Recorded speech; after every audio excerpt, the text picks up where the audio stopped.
علیکم ویورز، آج کا پہلا سوال ہے علی خان ہے ٹورانٹو سے، اور صبا زہرا ہیں زہرا جو بھی ہیں لاہور سے۔ وہ کہتی ہیں جی پتہ چلا ہے کہ دعا زہرا کیس میں اب تک سندھ پولیس کے 30 لاکھ روپے لگ چکے ہیں اور مزید بھی لگیں گے۔ سوال یہ ہے کہ اتنے روپوں میں تو کئی غریبوں کی بیٹیوں کی عزت کے ساتھ رخصتی ہو سکتی ہے۔ آخر حکومتی ترجیحات کیا ہیں؟ ایک نان ایشو کو ایشو کیوں بنایا جاتا ہے اور اہم مسائل پہ توجہ کیوں نہیں دی جاتی؟ آپ دونوں نے بہت خوبصورت اور بہت بنیادی سوال اٹھایا۔ یہ میں آپ کو ایک شعر سناتا ہوں اپنا،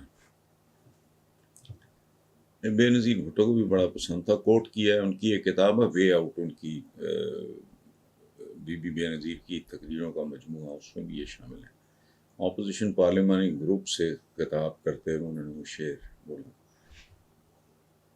وہ شعر ہے، شہر آسیب میں آنکھیں ہی نہیں ہیں کافی، شہر آسیب میں آنکھیں ہی نہیں ہیں کافی، الٹا لٹکو گے تو پھر سیدھا دکھائی دے گا۔ اس ملک میں کچھ بھی سیدھا نہیں ہے۔ آپ اندازہ لگاؤ جتنی مسجدیں ہیں، یہ آرگنائزیشن کی بات ہے نا، تھنکنگ کی بات ہے۔ Why can't we convert them into schools also؟ علم مومن کی کھوئی ہوئی میراث ہے، تو مسجد سے بہتر اسکول کون سا ہو سکتا ہے؟ لمبا چوڑا کام نہیں، 5ویں جماعت تک۔ آپ مجھے بتائیں کیا پرابلم؟ سمپل۔ اس ملک میں بے شمار محکمے ایک ہی کام کر رہے ہیں۔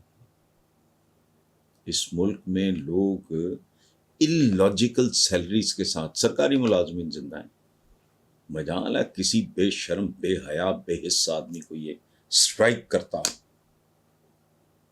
کہ ان حالات میں یہ لوگ، ڈرگ انسپیکٹر ہے فیصلہ کن ہوتا ہے، پولیس انسپیکٹر ہے بہت امپورٹنٹ ہوتا ہے، اسی طرح وہ پلان انسپیکٹر، یہ جتنے ہیں، کسٹم انسپیکٹر ہے، ایکسائز انسپیکٹر ہے، کبھی ان کی سیلریز کا تو پتہ کریں۔ اس میں تو ایک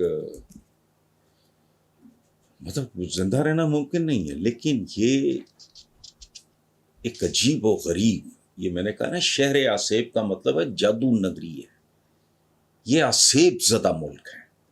اس کے بنیادی قوانین اتنے احمقانہ اور مذاق خیز ہیں جن کے بارے میں آدمی صبر نہیں کر سکتا۔ تو جو بات آپ نے پوائنٹ آؤٹ کی ہے وہ 100% درست ہے، لیکن کیا کریں؟